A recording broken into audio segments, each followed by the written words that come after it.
सृष्टि बचपन से ही दिखने में सुंदर नहीं थी, लेकिन अमीर बाप की बेटी सृष्टि पर उसकी माँ जान छिड़कती। मेरी बेटी कितनी प्यारी है, भगवान सबको सृष्टि जैसी बेटी दे। सृष्टि धीरे धीरे बड़ी होती है। एक दिन सृष्टि की सहेली कहती है, तू दिखने में कितनी अजीब सी है, लेकिन मैं जानती हूँ हम सब में सबसे अच्छी शादी तो तेरी ही होगी। तेरे पापा अमीर जो हैं। और बता नहीं सकते यार, दहेज तो हर कोई देता है, ये क्या ज्यादा ले जाएगी अपने पति के लिए? अरे बड़े शहर में कोठी है इसके पापा की। अरे पापा की है ना, कौन सी इसकी है? इसकी होती तब तो कोई भी लड़का इससे शादी कर लेता। अरे पापा की मतलब पापा की है तो मेरी ही है ना? किसने कहा? अब तेरी तो तब होगी ना जब तेरा भाई ना हो। वैसे भी शादी के बाद सारी प्रॉपर्टी भाई के नाम होती है। सृष्टि समझ जाती है कि उसे किसी भी हालत में माँ बाप की सारी प्रॉपर्टी को अपने नाम करना है, लेकिन कैसे? एक दिन सृष्टि का भाई शीनू कहता है, बहन क्या कर रही है? तुझसे एक बात करनी है।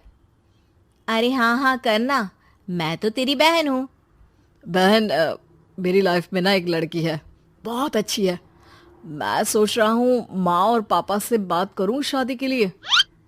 सृष्टि को समझ में आ जाता है कि भाई की शादी होते ही भाभी उसे एक दिन भी घर में बर्दाश्त नहीं करेगी।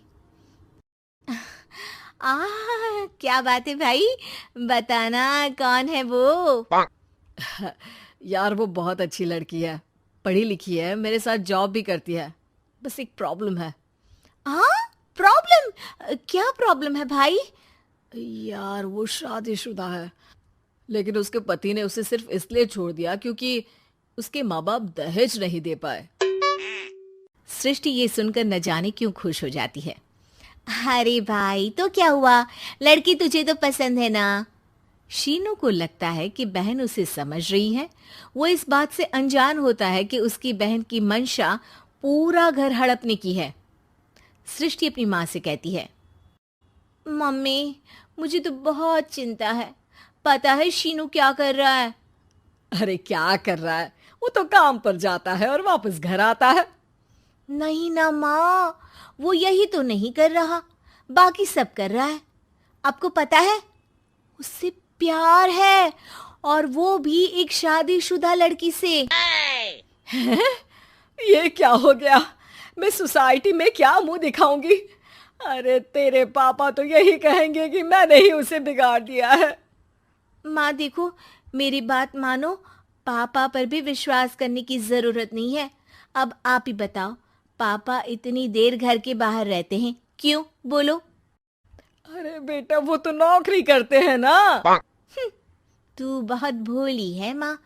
पापा का ऑफिस तो 7 बजे खत्म हो जाता है, लेकिन देखो कितनी देर से आते हैं। अरे नहीं बेटा, ऐसी कोई बात नहीं है। सृष्टि माँ को एक औरत से बात करते पिता की फोटो दिखाती है। देखो माँ कैसे हैं पापा।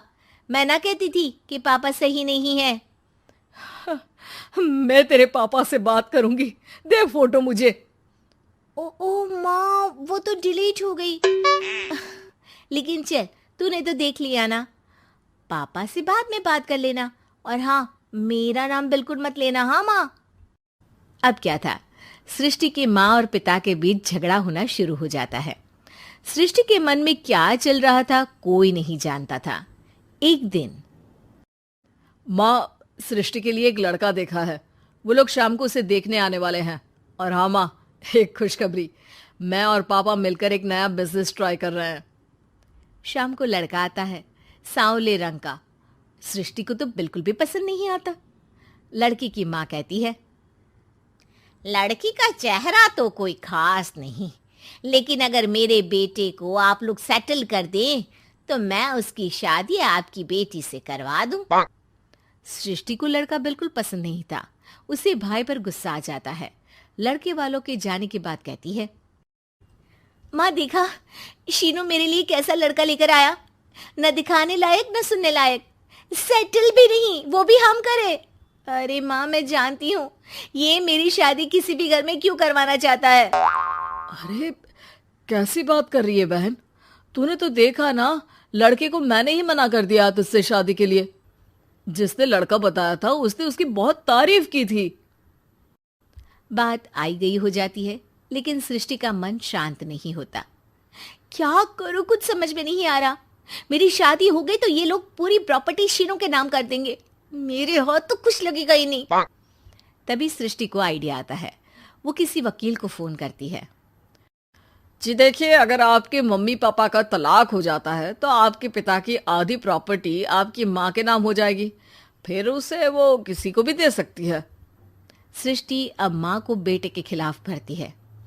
माँ, शीनू पर नजर रखा करो। वो जिस लड़की के प्यार में है ना, वो शादीशुदा है। यहाँ आएगी, सारा पैसा, रुपया, जमीन, जायदाद सब हड़प लेगी। पापा का भी हाल तुमसे छुपा नहीं है। ऐसा ना हो कि मैं और आप एक दिन सड़क पर भीख मांगे। हे भगवान, मैं तो जीते जी मर जाऊंगी अगर ऐसा हो गया तो। ऐसा हो गया नहीं माँ, ऐसा ही होगा। अभी समय है, आगे का सोच लो। मैं तो कहती हूँ पापा से आधी प्रॉपर्टी लेकर अलग हो जाओ। पापा की आधी प्रॉपर्टी भी हम लोगों को अगर मिल जाती है ना, तो अगले 7 जन्म सफल समझो। बेचारी माँ बेटी के कहने पर पति से तलाक लेकर अलग हो जाती है। सृष्टि अब पैसों से गाड़ी और अपने दूसरे महंगे शौक पूरे करने लगी। उसके दोस्त भी उसके पैसे इस्तेमाल करते। सृष्टि, कल तुम कहाँ थी? मैं सारा दिन घर पर अकेली थी। तो मैं क्या करूं? मैंने ठेका तो नहीं लिया है ना तुम्हें संभालने का। माँ को सृष्टि से ये उम्मीद नहीं थी। वो बैठकर रोने लगती है। वहीं उसका पति यानी कि सृष्टि के पिता आ जाते हैं। मैं जानता था कि तुम्हारा यही हाल होगा, तो आपने मुझे रोका क्यों नहीं?